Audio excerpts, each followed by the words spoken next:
I'm just waiting for a moment because I wait for a while and it says you're live, and then people tell me, "Hey, you came in halfway through what you were saying." So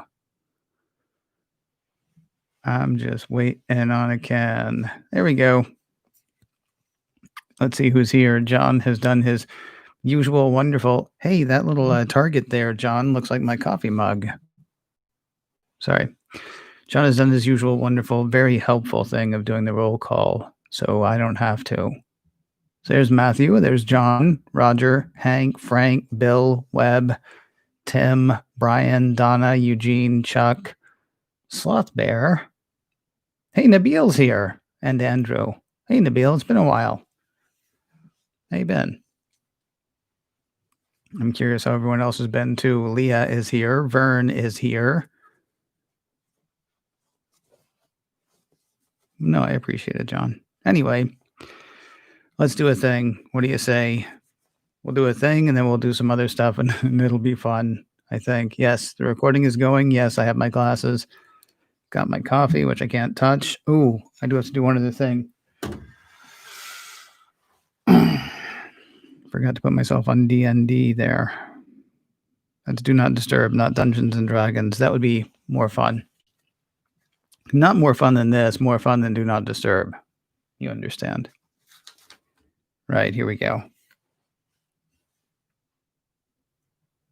Raising targets and watching TV. It is Tuesday, the 19th of January, 2021, and this is macOS Can Live. Did I leave out the D in Tuesday? I'm trying to save some time. Hi, everybody. It's Ken Ray welcoming you to another edition of macOS Can Live. This thing we do in the afternoons, Monday through Friday, where we get together and we talk about Apple news, either stuff that has been on macOS Ken, which is the daily podcast that I do, or stuff that's going to be on macOS Ken, which is still the daily podcast that I do. Coming up in the second half of the show, we'll talk about some Apple Television stuff. Well, some general streaming stuff. And then I've got questions about the way everybody is targeting streaming at this point. And I shouldn't really even say the way everybody is, because who can keep up with all of it? We'll talk about the parts that I can keep up with. That's in the second half of the show. First half of the show, though, 3 notes of note from financial analysts. They go cold, warm, and hot would probably be the best way to say it. 3 notes that I came across today where people have upped their price targets on Apple shares, though they are not necessarily excited. Well, one of them in particular, not necessarily excited about Apple. The one who's not excited is Tim Long. He is with Barclays. Barclays Capital, I think. Anyway, Barclays analyst Tim Long has raised his price target on Apple shares, though he's still about $12 under where Apple is right now. It's not that he doesn't like Apple, it's just that he's not excited about hardware, which is weird to me. There was a piece from TipRanks wherein Long said he doesn't see much happening for the IT hardware sector in 2021. At the same time, the floor is not where it was. I guess he seems to think that everybody has already bought who was going to buy because of work from home and schooling at home. So we all went inside last year. We stayed inside. We bought new computers. We bought new tablets. We bought what we needed. And I guess he thinks we're done with that.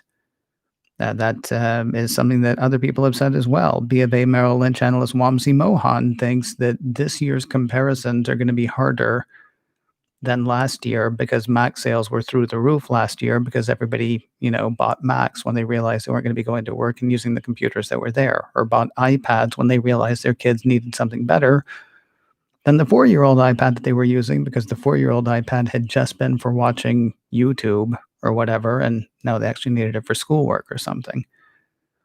So you got a lot of people saying that sales were so great last year that this year they're going to look bad. On the other hand, you've got people like Morgan Stanley analyst Katie Huberty saying that demand is still going to be off the charts. I don't want to forget, he raised his price target from $100 to $116. And you see why I say he's not overly excited. Apple shares closed close to 128 today. So he's not even keeping up with the Joneses. And yet it's not a sell. It's a neutral rating as far as he's concerned. He just doesn't seem to see why. More interesting, I think, is the note from RBC Capital. Let's see, what did they say? Oh, right. This one's kind of funny, actually. It's the next one. I apologize. I got ahead of myself.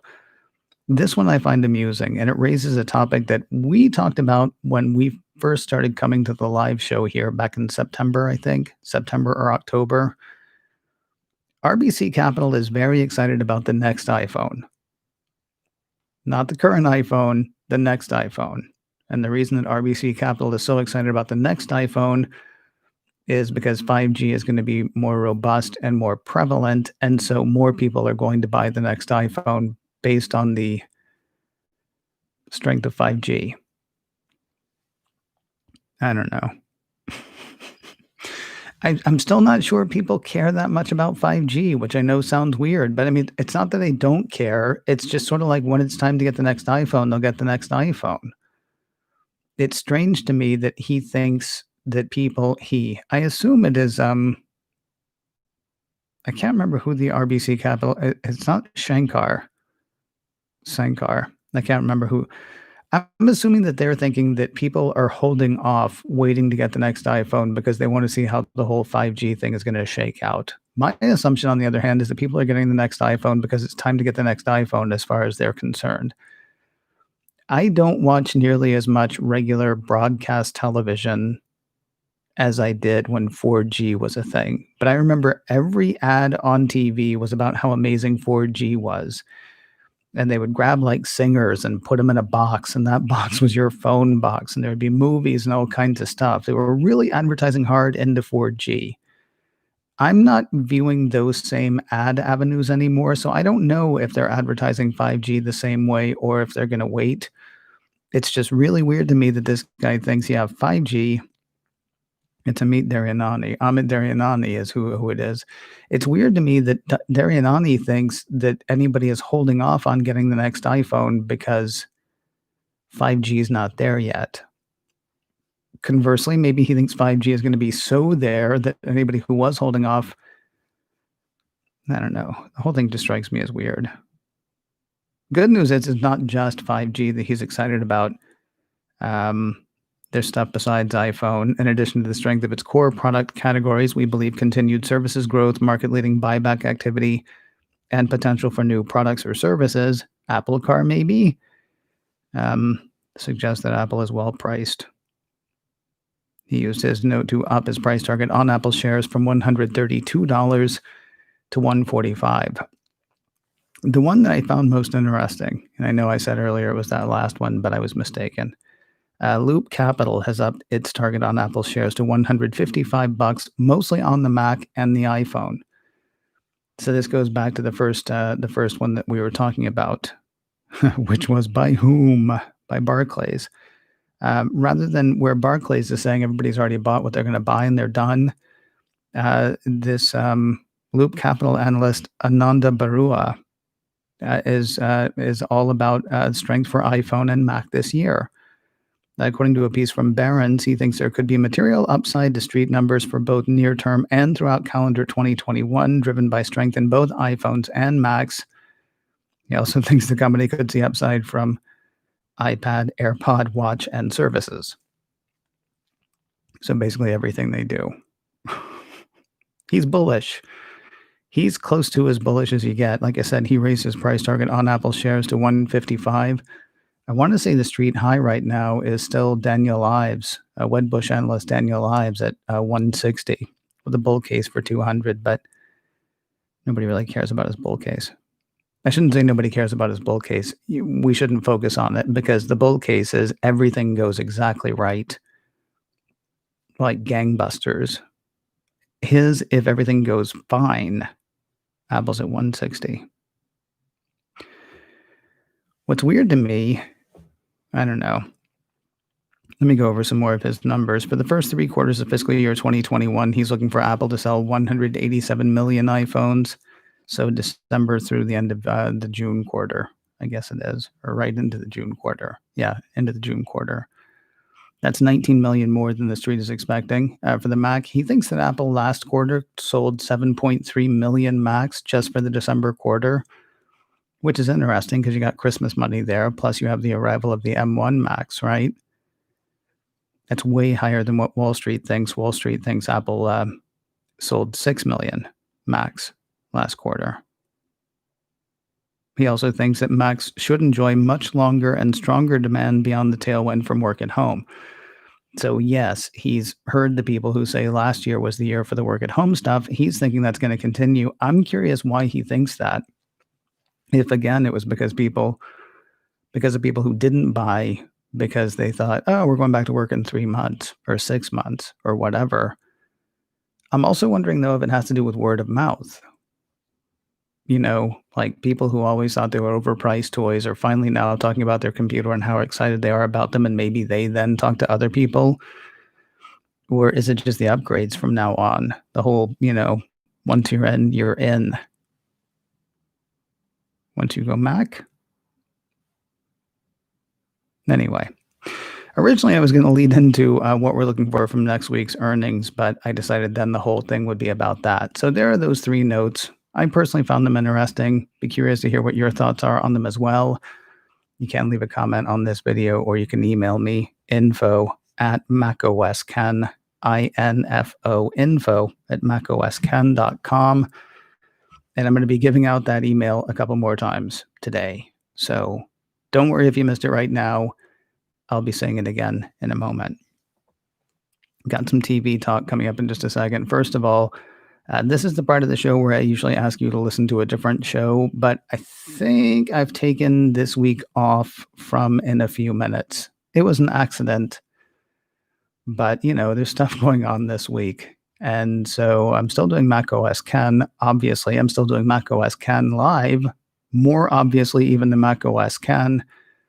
Still got the checklist as well, but no In a Few Minutes this week. So I guess what I'm asking you to do is check out all the other stuff I do. I don't know, or share the stuff I do or something. You're my street team, which feels weird because nobody should be out on the streets right now for lots of reasons, but you're my street team. So if you could let people know, like if it comes across that I'm doing a live thing, if you could retweet that, or I don't know, like I say, it feels self-serving to ask, but if I can't ask you, anyway, I'm not even sure there was a clear call to action there. There was a place there though where there could have been one if I'd had one ready. So I feel pretty good about that. Let's talk about TV. Well, let's talk specifically about streaming TV and Apple TV Plus and all that. There are new numbers from Kantar that show Apple TV Plus near the bottom of the big pile, or near the bottom of the pile of big players, let's say. Now, I got this article from Broadcasting and Cable. Unfortunately, they did not link to the Kantar numbers that they have, and they didn't make it clear whether these were US numbers or worldwide numbers. I'm assuming these are US numbers because they focus pretty hard on HBO Max, because last quarter was HBO Max quarter as far as streaming services are concerned. Not for the year, but last quarter they were gangbusters. And HBO Max is only available in the States, as I understand it. So I'm assuming that all of these numbers are US numbers. It doesn't tell us anything about any place else. At the same time, Apple TV Plus is, pretty US-centric, even if it's not only available in the US. I mean, it's available in 100 countries. It ought to be doing pretty well, but these numbers, I believe, are US only. So having said that, here's what Kantar and Broadcasting and Cable say. During the fourth quarter, HBO Max attracted 19.2% of new subscribers, got a boost from its parent company's decision to release the full slate of Warner Brothers films simultaneously in movie theaters and on HBO Max. Wonder Woman. Wonder Woman used her lasso of truth and roped people in, according to this article that I read. There was other stuff as well, but when people were asked about specific content, was there one thing specifically that brought you into something? Wonder Woman was the big winner, at least as far as HBO is concerned. Amazon Prime attracted 18.2% of new subscribers. Hulu got 13.7%. Disney Plus got 13% of new subscribers. Netflix got 7.4% of new subscribers. And Apple TV Plus is at the bottom of that list, attracting 5.9% of new subscribers. Netflix and Apple TV Plus were both down. Everybody else was up. Hulu is a little surprising that it was up because I can point to everything else and see why. Well, not really. I can't point to Amazon Prime Video and see exactly why. When you look at HBO, you're looking at Wonder Woman, right? And I think maybe Friends. Isn't Friends one of the ones on that one as well? When you're looking at Disney, you're looking at The Mandalorian. Amazon, you could be looking at other things. People joining Prime because they were buying so much stuff for the holidays, and the video thing comes with Prime. Maybe that's a possibility. I don't know. The thing that's weird to me, well, not weird. It's not weird to me that Netflix is down because Netflix has been around for so long, and I can't think of a blockbuster title that Netflix has right now. Apple is still going slowly in the stuff that they're doing. Their content is good, but they're going slowly, and they don't have a Wonder Woman, right? They don't have anything you've heard of before. I mean, they had Amazing Stories, I guess, which was a thing that we had heard about, but that was a really old property from a really long time ago. They have really talented names, they have really talented stars, but they don't have a, return to XYZ thing. Unless you're talking about the series that they already have that are going into second seasons. But first of all, a lot of that was stymied by COVID-19. And second, that's still getting people to know new things. It is not the reboot of Mad About You. It is not the entire catalog of Seinfeld or Friends. It's slow growing. For the full year, Disney Plus attracted 18.3% of new streaming video on demand subscribers. That was followed by Prime Video with 17%, Hulu with 13.2, HBO Max with 12, Netflix with 12.5, and Apple TV Plus with 6.2. Here's the thing that's weird to me, and I'm curious what your thoughts. I said I was going to put out my email again, and this is when I'm putting out my email again. I'm curious how you watch TV. I'm curious what you watch. Everybody seems to be leaning into movies right now. Not that Apple doesn't have series planned. They got a ton of series planned, but the big stuff right now is movies. And maybe that's because the big stuff is movies. I think the biggest series they have planned that we know about is Foundation, which is a 60-year-old series of science fiction books. I love them. I love those books. I'm very much looking forward to that. And certainly as far as world building and all that, I mean, they're kind of exciting. It's not Dune, though, which of course is coming to HBO Max November of 2021, I believe. HBO does movies. What's interesting is Apple has actually now hired a movie guy, and they're leaning really hard into movies. JP Richards has been named Apple TV head of film marketing strategy as he leaves Warner Brothers, which was just purchased by AT&T. They're part of the whole HBO deal. I guess he was made redundant. There's been a lot of reshuffling over at Warner Brothers, and he's part of that shuffling on out of there, but it's okay. He's going now to Apple TV Plus, where he will answer to Chris Van Amberg. Movies that he has worked on at Warner Brothers as far as their marketing: Wonder Woman, Aquaman, Joker, It, both 1 and 2, the Lego movies, Creed and Creed 2. I name all of those because I'm not saying anybody could have done that, but all of those came with some sort of recognition. Creed is the hardest one there because you have to know that Creed was Apollo Creed's last name, and he was the guy who fought Rocky and, Sylvester Stallone and blah, blah, blah. Creed's the hardest one there. Now, I mean, there were other things. I'm not saying he did not do anything while he was there, but he was coming to properties that already had, what are we looking at, 50, 60 years of Wonder Woman, 50, 60 years of the Joker, 40 to 50 years of Aquaman. I don't know how long Aquaman's been around. So many people read those books. He also did A Star is Born, which I want to say was only the 4th or 5th remake of that story. The Conjuring series, They Shall Not Grow Old. Before that, he spent 12 years at Universal, where he did the Bourne Identity movies, Fast and Furious, and Despicable Me. So he doesn't come without, talent or experience. At the same time, all of that stuff already had so much. What's weird to me is Apple is leaning really hard into movies. I'm not saying it's a bad idea. I don't know. They just signed a deal for Ridley Scott's Napoleon epic called Kit Bag. They of course did the Antoine Fuqua, excuse me, deal for Emancipation. It's going to star Will Smith. They've got the Martin Scorsese directed Leonardo DiCaprio and Robert De Niro starring Killers of the Flower Moon.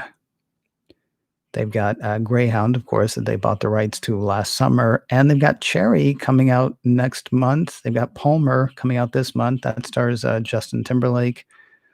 Cherry stars Tom Holland, directed by the Russo brothers, who, of course, did Avengers, Infinity War, and Endgame, and Community. What's weird to me is those are all one shot. They're all one thing. Now, they're also prestige. There is talk that Cherry could get Academy Award nominations for people. Certainly, when you hire Martin Scorsese and you bring on Leonardo DiCaprio and Robert De Niro, I mean, you've got a 25% at least shot at being nominated for something, if not actually winning. Emancipation's a pretty big deal as well. I mean, it's just the thing that I find myself wondering is, are movies the way to lean in, or does Apple care? Because that's the other thing. They're obviously in this for the long haul. You look at that and say they only got, less than 7% of the market last year. They don't care. Because while it's not chump change to most people, it's not a lot of money for Apple. And just as a year in, there is a surprisingly large amount of content for Apple compared to where they started just 1 year ago.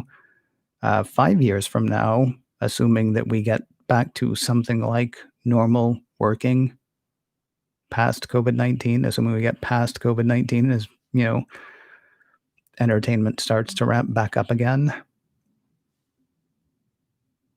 5 years from now, it'll be amazing that people will think, man, can you believe they never had anything? It's also weird, though. They're the only one that did not come with a catalog, with any kind of back catalog. Netflix, of course, came with all the Netflix's streaming stuff used to be just, crap. And then it got to be really amazing. And then it got to be kind of iffy again, but there's just so much of it. There's nothing you can do. HBO Max comes with so much stuff. My queue after having HBO Max for 3 weeks is full of stuff that I'm never going to watch. Hulu, of course, has the modern stuff, plus, some back catalog. Disney came with the Disney Vault and all those things as well, plus their Marvel stuff, which, even though things like WandaVision, which was weird, but fantastic, even though things like WandaVision are brand new, I mean, they're drawing on 23, 24 Marvel Universe movies. Then again, one day On the Rocks will be an old movie. That'll be a thing that Apple will have had for a long time. Greyhound will be a classic one day. I don't know. I'm curious what gets your attention. Is it the big movies that get your attention? Is it the series that get your attention? Does nothing get your attention on any of it? I'd love to hear your thoughts. info@macosken.com, info, info@macosken.com. Swear to God, if you put it on a calendar, I probably spend more time talking about television than watching it. Maybe I should reverse that. Hey, if you're in the chat room, please stay in the chat room. I'll be by there momentarily. If you're not in the chat room, we sure wish you were. We get together every day and talk about all the stuff that we talk about when it's just me here talking. We have a wonderful time, and we would love it if you would be part of it. So 3:30 Pacific, 6:30 Eastern, other times, other places, youtube.com/Ken Ray. If you're listening to the audio podcast of this, if you're only catching on YouTube, hey, guess what? There is an audio podcast. Just search for Mac OS Ken Live, wherever you get podcasts. Got Mac OS Ken tomorrow morning, got Mac OS Ken Live again tomorrow afternoon, and I will talk to you soon.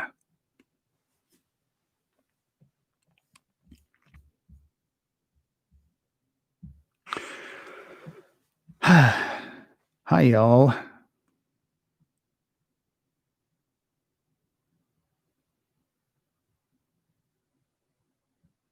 Back into the Disney vault. Oh, that's nice. Yeah, the whole Disney. I don't know if the whole Disney vault is still there.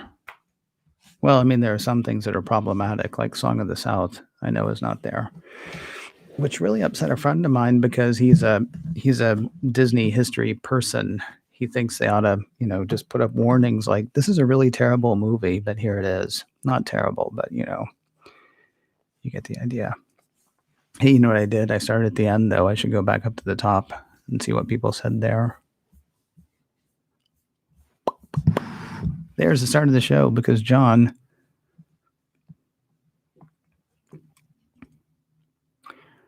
follow me. Don't follow me. That's what you're doing, isn't it? Hey, Bob's here. All right, where are we?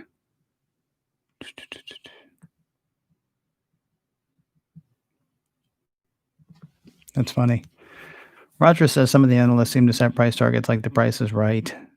Players will bet $1 because I think everybody else is overbid. Yeah, that's what's interesting to me about the. I've already forgotten who it was. That first note that I was talking about. He went from $100 to 116, but I mean that must be based on, if everything goes poorly. This is still. I mean, the floor has been raised because the roof has gone higher.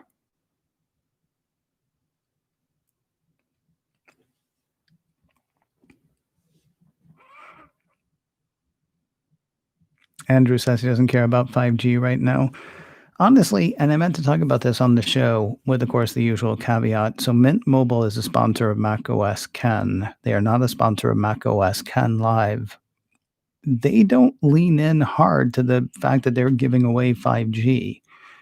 I did see one of their ads on something that I was watching, which I thought was funny. It was Ryan Reynolds, actually, because he's a majority owner of Mint Mobile. He's like, we had the scientists come on to explain what 5G is. And the guy explains what 5G is. And Ryan Reynolds says, yeah, we don't really know what it is. So we're just going to give it away, which is obviously funny. But I mean, they're a different kind of company. Obviously, they're trading on being low cost. Service is also great. I'm not denigrating them at all. Everything I say about them in the macOS Ken ads is true. This is not an ad. My point is, I mean, obviously he's not being honest when he says nobody knows what 5G is, but is it a thing that's driving people at this point? Because you would think any company that thought they could make an extra $10 by charging more for 5G would, or an extra however much more. Anyway, I digress. Roger says the way he uses his phone, he'll never care about 5G until it's the only way to connect. Andrew says AT&T wants him to change plans just to get 5G. Boo.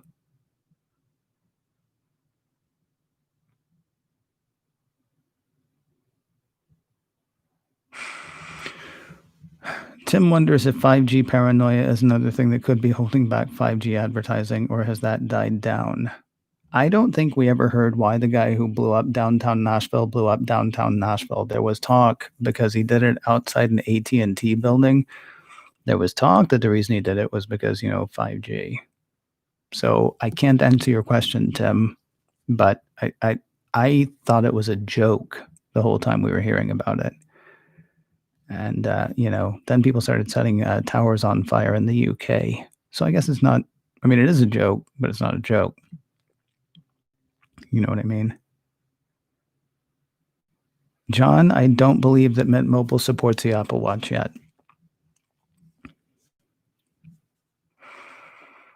I can call them and ask them.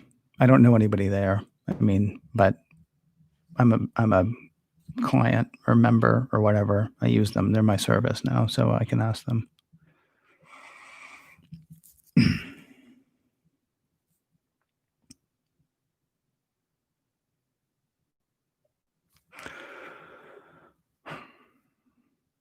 I agree, Nabil. Nabil says, I think a lot of companies have discovered that work from home is much cheaper for a business than having offices. So I feel like in a lot of cases, work from home is here to stay for better or for worse.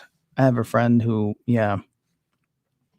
Officially, they're going to try to go back now in July, but unofficially, he told me back in May of last year that they were already talking about never going back to the office for the reasons you're talking about.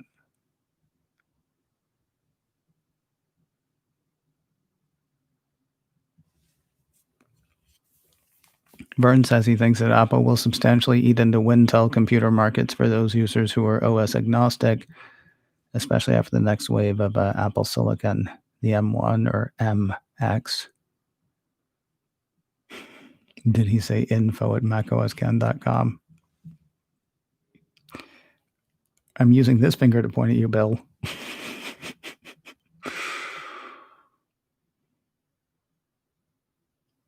That's interesting, John. Yeah. John says not sure work from home is saving him anything. He doesn't have the commute, but his electric bill is way up. There are young people here who also school from home. We're paying a lot more, and we keep talking about.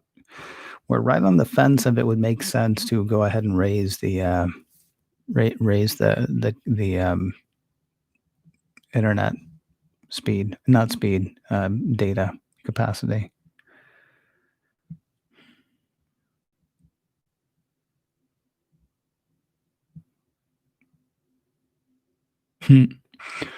Tim, responding to Nabil, work from home is going to be a thing for a while because they can shed overhead. Haven't seen an increase in pay packets to offset the heating and power costs. No, quite the contrary. Once people were like, well, you don't have to live in LA to work in LA, or you don't have to live in San Francisco to work in San Francisco. People started bugging out to Idaho and places like that. And then all of a sudden, businesses are like, well, why are we paying you LA money? So that's good.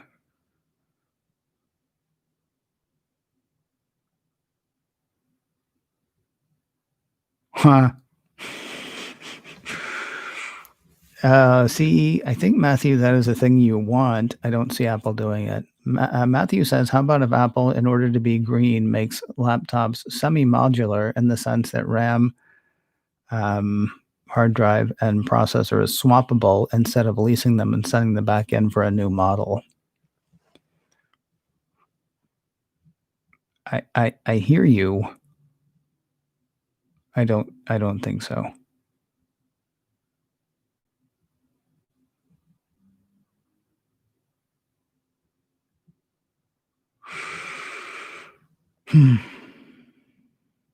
Ba, ba, ba, ba, ba. Where are we?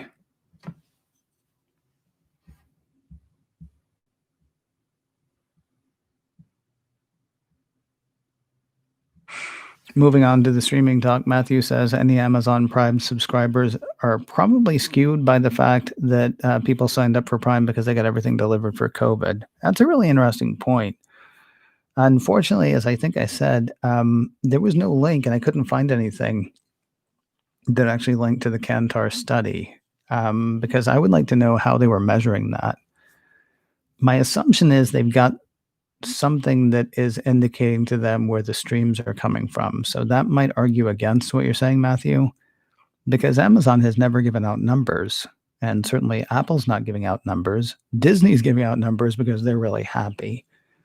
And HBO Max is probably giving out numbers too because they're happy, at least for the December quarter.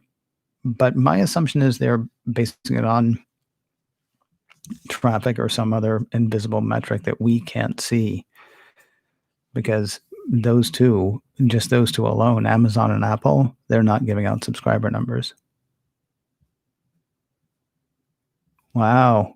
Oh, I forgot to mention that too. CBS All Access is rebranding in March. They're going Paramount Plus. I don't think it's just rebranding. I think that brings a lot more content as well. I don't know. That's part of the CBS Viacom merger rejoining that seems to happen every 20 years. Andrew's a fan of CBS All Access. He likes it for Star Trek and some good network shows with no commercials. Yeah. I watch it for the Star Trek stuff. I haven't been watching anything else there, but I really haven't been watching that much stuff. It's crazy. For all the things that I'm into, I did get the HBO Max to try it out for a month. I'll probably stick with that because they took The West Wing off of Netflix. And so now I'm watching that on HBO Max because we were already into it. Bunch of Godzilla movies. Shazam. I watched Shazam over the holidays. That was good. I should read more. That's what I should do. Andrew's actually bullish on Peacock. What? Why? Don't tell me here. Email me. info@macoscan.com. Yes, Bill. info@macoscan.com. I'm curious why you're bullish on Peacock. I know it's free. I haven't even downloaded it or tried it because I've got so much other stuff. Please tell me why in an email. And if you don't know the email address, Bill will be happy to share it with you.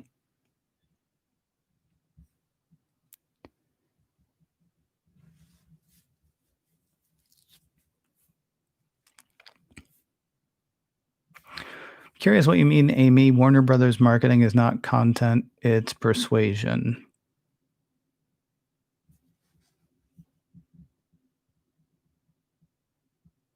Oh, Chuck said it was an interesting comment as well. Can you say more? No interest in Disney Plus. Why, Roger? Why? There's so much great Marvel stuff. Just the Marvel stuff makes it worth it to me.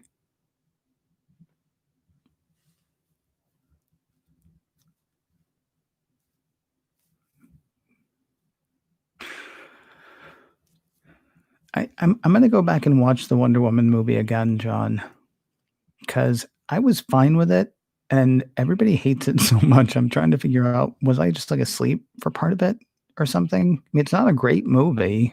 It's not great at all, but it's not. Shazam was a better movie for anybody who cares.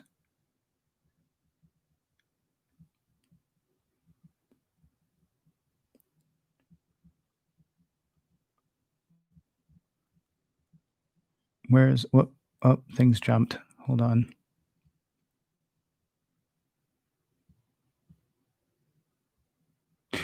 It's weird actually that in December, Apple stuff went down because you would have assumed that it would have gone up. I meant to mention this during the show as well. You would have assumed it would have gone up because people getting new Apple gear for the holidays.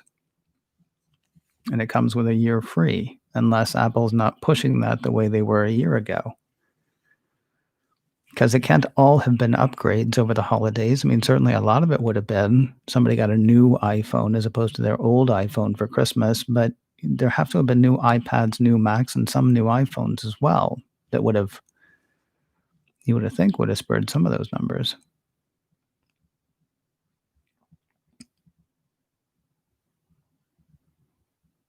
Oh, thanks, Redneck Tech. I appreciate that. When I got to the end of the show, he said I did a good job. Thanks, man.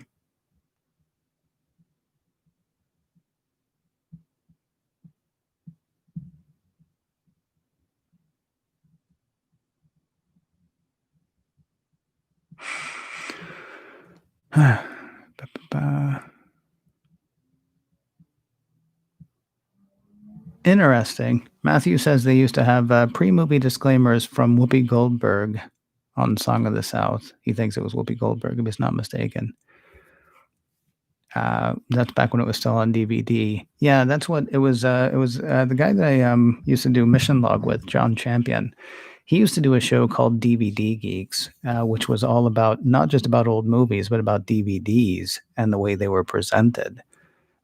He is also a huge Disney file, and he's just kind of annoyed that that part of Disney's cinematic whatever has been deleted. Although, I mean, well, I understand. I get both sides. It's probably not. It's not that you're safe not having it on there with all the other stuff that's on there, with all the other stuff that's available. You don't need Song of the South at all.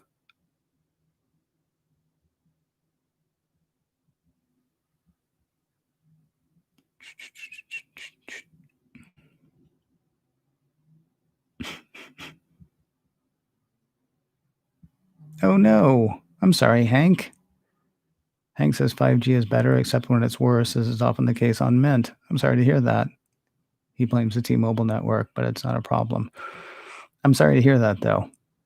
I don't have a 5G phone, as I think you know. I'll probably get one later this year with the next round of phones, only because it's about time, but I don't know.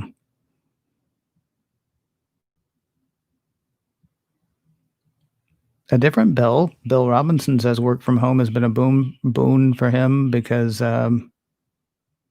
auto insurance dropped $300 per year, right?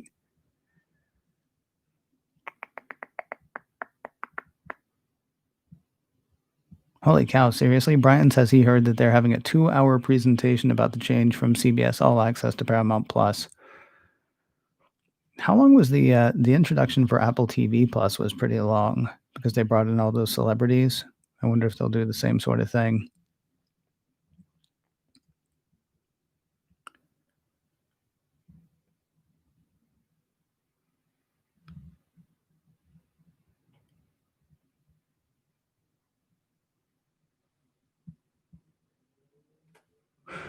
Oh, I see what you're saying. Amy responding to what she was saying earlier. Um, Spoke about the new Apple Warner Brother hire and read off his marketing history, not his creative content history. Yeah, he's a marketing guy. He's there to market. That's what's weird to me. You would think that would be a thing that Apple would know how to do, but maybe they're finding they don't know how to do that for movies. Something that I read, and forgive me, in that article said that he had launched some pretty innovative online advertising, maybe back when he was with Universal. So maybe that's the kind of thing they're looking for instead of just, putting up a trailer, trying to do something more ingenious. I don't know. Interesting. John says for him, Wonder Woman, we can talk about it another time. Having her so smitten with the dead guy messed with the female empowerment thing. I can sort of see that. On the other hand, I do like the fact that 80 years later, 90 years later, 100 years later, actually, because he died during World War I, didn't he? 100 years later, he's still the only guy for her, which I kind of like. Because, if it was Batman, whoever happens to be around.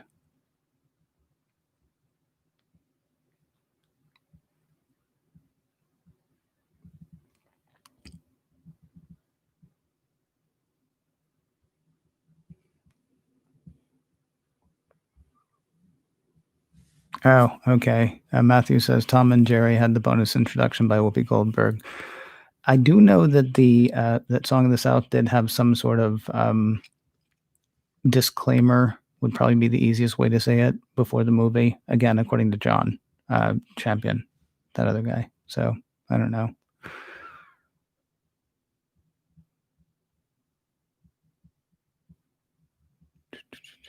Content is king.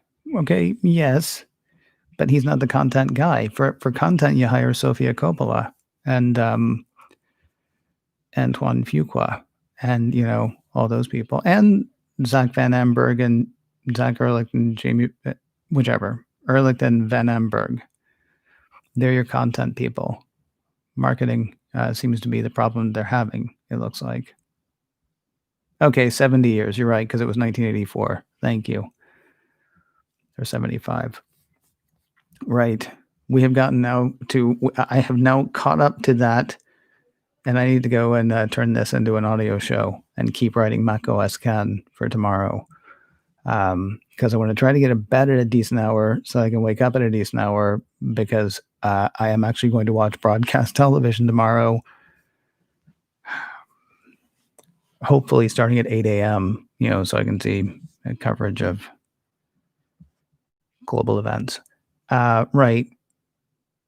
Thank you all very much for being here. And thanks for that conversation. That was a tremendous amount of fun. The after conversation. Truly appreciate it. macOS Can tomorrow morning. Other stuff, other times. Take care, everybody.